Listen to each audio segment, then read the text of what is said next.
Hey guys, this is Guy2489, and I recently put a bingo stats challenge up on my Twitter, where the winner gets $100 for this formula stats optimization type problem. And I wrote a little paste spin about it, but I thought it was kind of hard to follow, so I'm just making a short follow-up video of kind of what to do. I kind of explain the whole thing. I'm going to go over it on this video anyway, but there are a couple rules if you want to check back and an explanation of some of the statistics that we're going to be looking at. But the main thing here to get from this is this Excel form that has a lot of item statistics for bingo. And I wouldn't really recommend trying to do anything here other than just download it because it's pretty clunky to try and use in the web browser.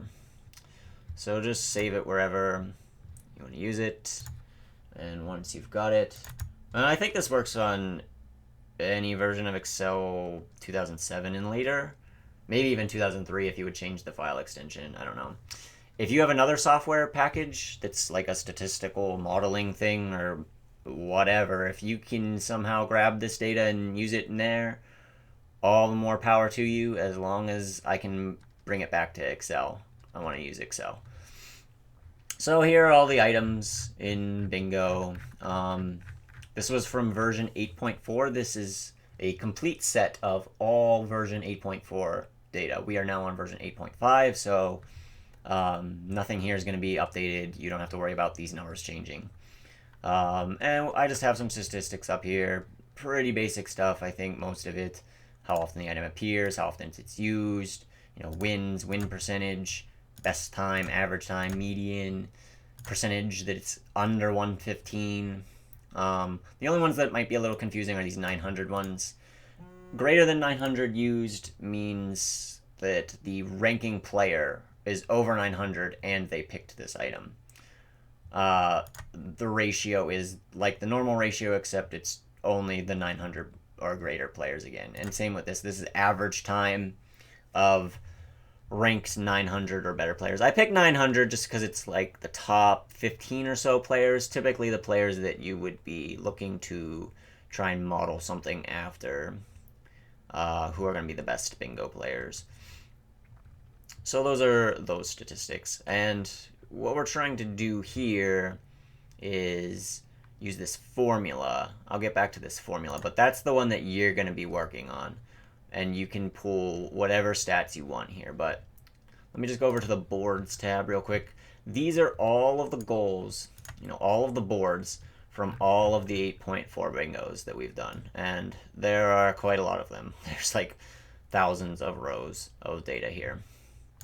And what I did essentially was came over here. I also have the rank of the winning player for that board and which I always refer to them as rows, whatever the winning thing is, if you will, what they chose.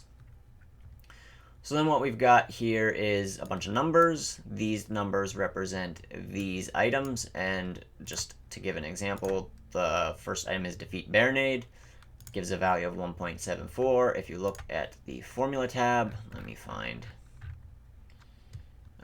Barenade. How about we just do this?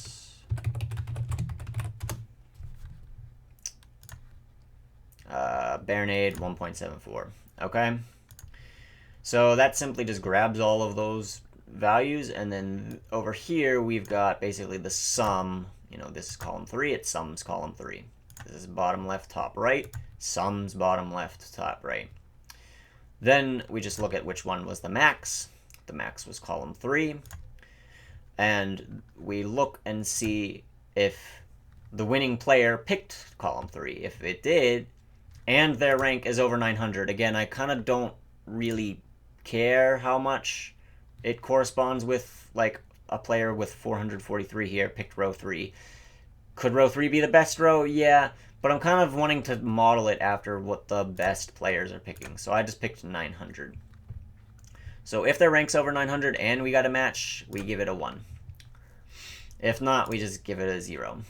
Then we can come back here, and I put a little thing over here where you see there were 380 bingos where the winning player had a rank over 900.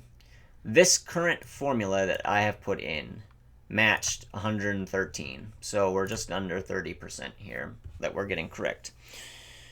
The goal of this challenge is to make a formula that maximizes the amount of rows that you get correct. I kind of didn't spend a ton of time on it, but I tried to optimize it a little bit. I couldn't get much more than 30%, but I'm not really that good at making a formula. I kind of just threw one together here. I basically just took, these are your constants. I'll get to those in a second. I took a few statistics. You can use as many or as few as you want. I don't care. If you don't think it has good, corresponding to winning rows, don't use it. I took the rank, divided it by a constant. Obviously, 2489's not, like, I didn't put much thought into, like, what would be a good constant there. Took it to a power of another constant. I used win percentage. I used the average 900 or greater time, and I used median time. Another rule is if you use a formula for one item, you gotta drag it. You gotta use that for all of your items. I don't want different items having different formulas. So, you can use addition, subtraction, multiplication, division, obviously. You can use powers, you can use exponents, you can use logs. I don't care.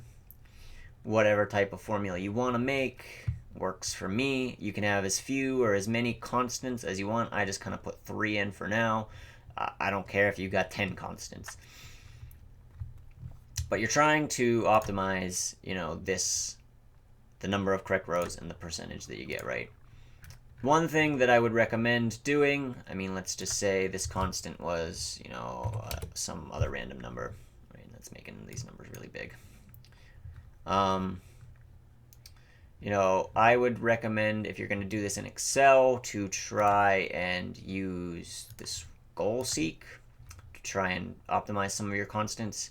You basically want to set this value. You want to get the percentage right to be as close to 1 as possible. You're not going to get it to be 100% because there's some rows where a person did not declare in their comment that what they did, so it just is a blank, and you're never going to get them all because there's quite a few blanks in there. But you want to get that as close to 1 by changing your constant, and you can kind of run this goal seek, and you can see it's doing stuff, and it's picking different x's, and hey, look, I beat my previous best, guys. Beat it right there. So that's a decent way to try and optimize. It obviously didn't get it to 1, but now I have a better constant. That's just one tip that I have. However you want to go about doing it is fine with me. As long as I can come back in, put these in, just drag it down through all of the items and get hopefully a good match here. When you feel like you're happy with what you got, you can send me just a PM on Twitch or Twitter with your formula, with the stuff you used and what constants you had, or you can give me your Excel back. Just make sure no one else can see it. Just send me a link, like a private link. However you want to do it is fine with me. I think I set the deadline for like 2 weeks.